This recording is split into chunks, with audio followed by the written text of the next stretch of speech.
ভাবুন তো, আপনার শরীরে আগে থেকে বসানো একটি চিপ প্রতিদিন স্বাস্থ্য পরীক্ষা করছে এবং যে কোনো রোগ আসার আগেই আপনাকে সাবধান করছে। চিকিৎসক আসার আগেই এআই আপনাকে ঔষধ লিখে দিচ্ছে।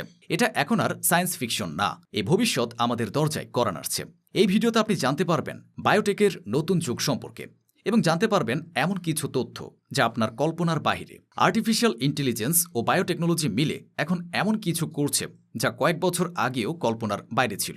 নেচার মেডিসিনের গবেষণা বলে এআই এখন রোগ নির্ণয়ের জন্য দ্রুত ও নির্ভুল সিদ্ধান্ত নিতে পারে, বিশেষ করে ক্যান্সার বা জিনগত রোগের ক্ষেত্রে। ন্যাশনাল হিউম্যান জিনোম রিসার্চ ইনস্টিটিউটের গবেষণা বলে বায়োটেকনোলজি দিয়ে মানুষের ডিএনএ পড়া, বদলানো, এমনকি পুনর্গঠন করা সম্ভব হচ্ছে। ক্রিসপার নামের একটি জিন এডিটিং প্রযুক্তি ব্যবহার করে এমন রোগও প্রতিরোধ করা যাচ্ছে যেগুলো আগে সারানো যেত না, যেমন সিকেল সেল অ্যামিনিয়া, থ্যালাসেমিয়া, এমনকি হেরিডিটারি ব্লাইন্ডনেস। সায়েন্স ম্যাগাজিনের রিপোর্ট অনুযায়ী ক্রিসপার দিয়ে ডিএনএর খারাপ অংশ কেটে ভালো অংশ বসানো যায়। MIT technology